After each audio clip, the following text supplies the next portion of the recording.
This is what failure in Alaska looks like. A 3,000-mile trip killed by a single rusted out part. And it turns out we're not alone on this trip either. The cabin build was dead. This is a salvage operation.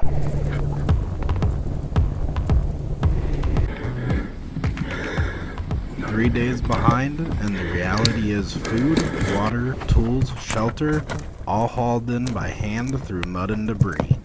This isn't building, it's logistics under duress.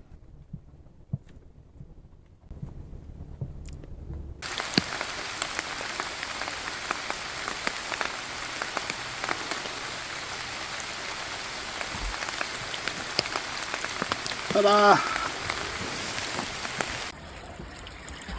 At least our water supply is not an issue. This artesian well is nearby.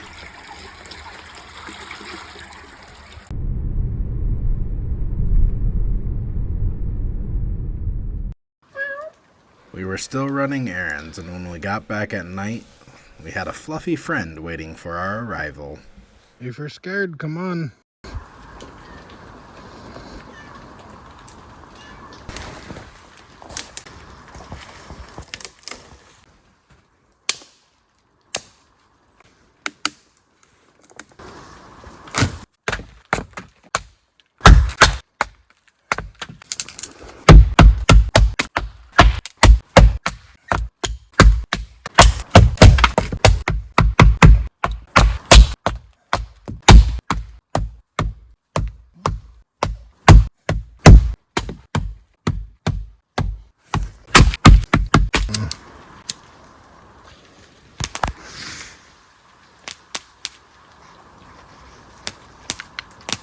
Fire is essential. Heat, light, cooking, but even starting it's a process when it's this wet.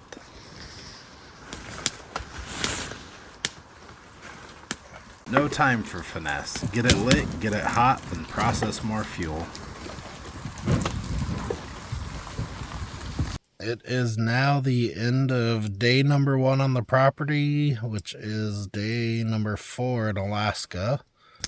And it's 3 o'clock in the morning.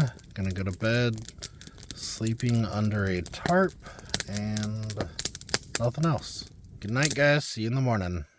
Hey guys, Nick from the future here. Just want to let you know we're having a giveaway this episode. If you'd like to win a set of these coasters that we cut off the property of Return to Alaska, then watch the full video for details at the end. I'm working on getting the chainsaw sharp before we start any real work. We're going to be using the heck out of it today. I think I'm going to set up my underquilt when I set up my hammock. I don't think I need it.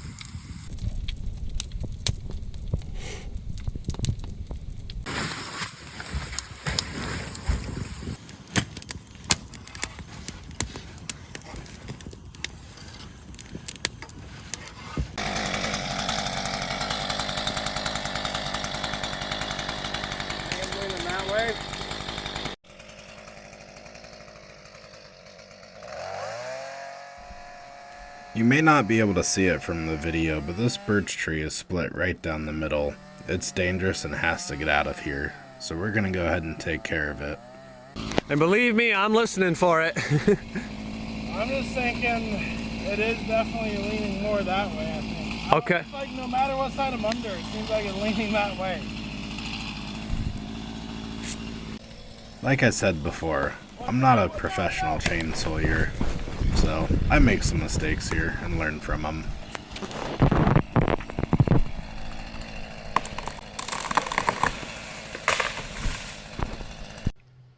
Good morning. I woke up to this beautiful sunrise behind me this morning. So we're going to get started on the day and time to get moving. Well, here I am walking along from the car back to the property.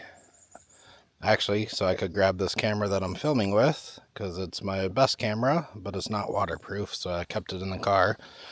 And looks like we've had some bear activity here recently. This was not here yesterday, so definitely recent. But yeah, it's pretty cool. Looks like black bear to me, not big enough to be a grizzly.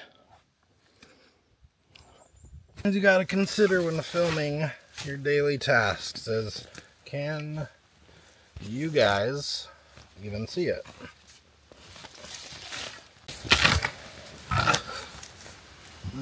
Does not want to touch that.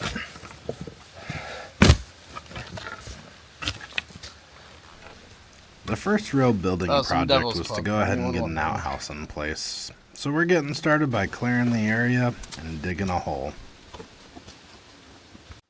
I'm sure watching someone dig a hole is much like watching grass grow, so I'll skip ahead for you and just show you some of the highlights.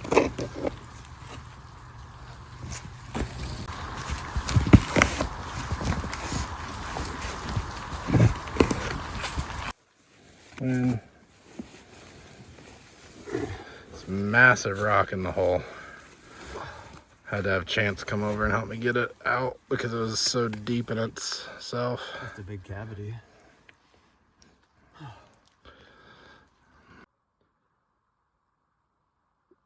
So this was going to be our outhouse hole. We got about 3 foot down and hit the water table.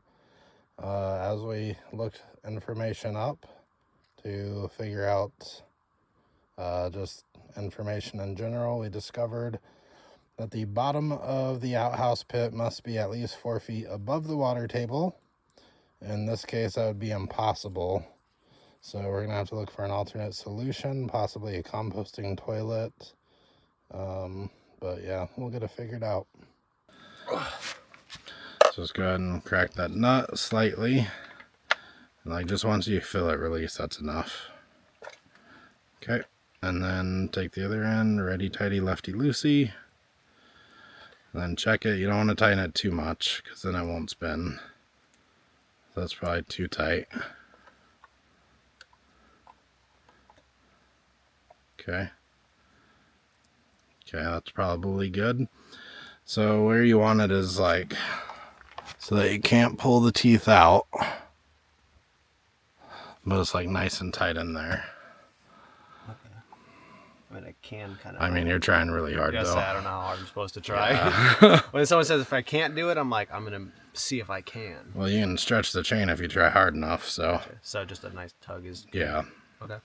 And then crack it back down, tighten it. Yep, and tighten it back down. After Chance was done tightening up the chainsaw, we needed to run to the nearest hardware store so we can get some pavers for the foundation. The Susitna River, born from glaciers, it carries immense power and sediment, cold, fast, and constantly changing the landscape. It's a reminder of the raw forces we're working against, and within.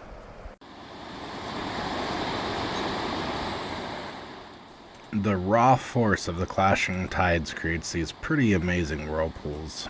It's fascinating just to watch.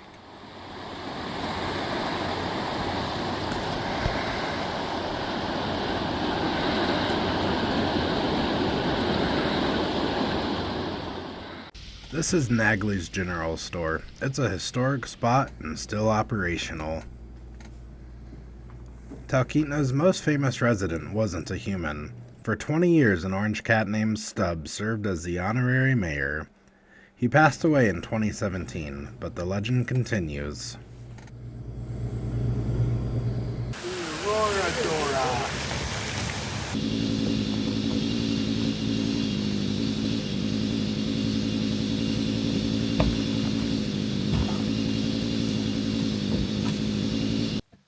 What's up, Gamer Nation? About to be moving that log from right there. Let's get it.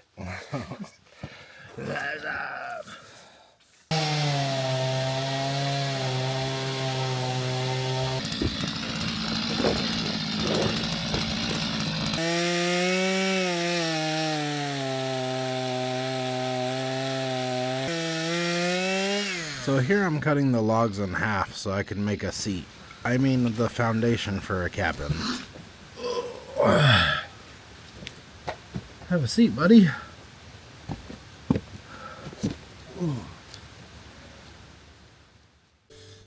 This time of year the mosquitoes aren't bad. But the white socks are coming out, a small biting bug, and I think Chance is sick of them.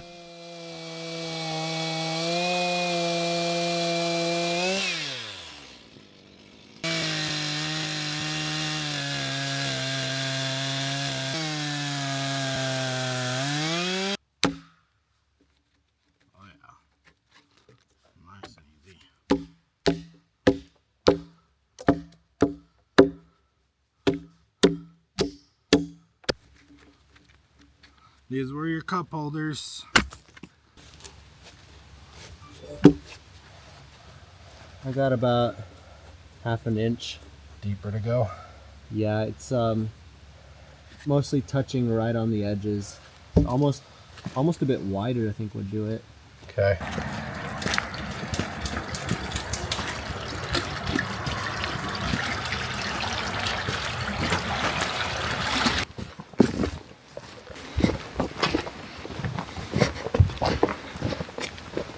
Ready? Yep.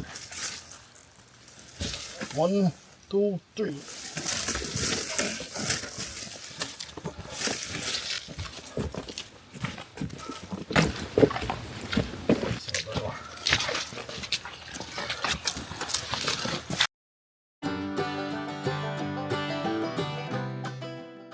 Guys, you know, sometimes the day doesn't always go as planned, or trips don't always go as planned. It's been rained out the whole time we've been here, and today has been a really nice day. So the progress on the cabin is nothing like we expected it to be when we were planning the trip and coming out. But sometimes in Alaska, you just gotta pivot and take what you're given. So we flew the drone up and we saw that Denali was smiling upon Alaska. So we're gonna go in and take a closer look. All right, it's the final night here. We're just packing up. We're pretty much done. Canopy's completely down, mostly packed up. It's got a few loose things we got to figure out, and the tarp across the bottom. They're pretty light, but it's still gonna be at least 2 trips. But this is what we're leaving. Goodbye, home sweet home. We'll be back again soon. Alright guys, well, we're done packing out camp. It's 11:30 at night. We've got a 2-hour drive back to town ahead of us, and then we gotta get on an early flight back home in the morning. Go ahead and subscribe if you haven't already. Also, if you watched the whole episode, go ahead and leave a comment that says I watched the whole episode to win the coasters that we made. And we'll get in touch with you on how to get that out next episode. If you enjoyed this video and want to follow along as we turn our little piece of Alaska into an off-grid getaway, or if you just love outdoor adventures, camping, and exploring the wild, make sure to hit that like button and subscribe. Don't forget to turn on notifications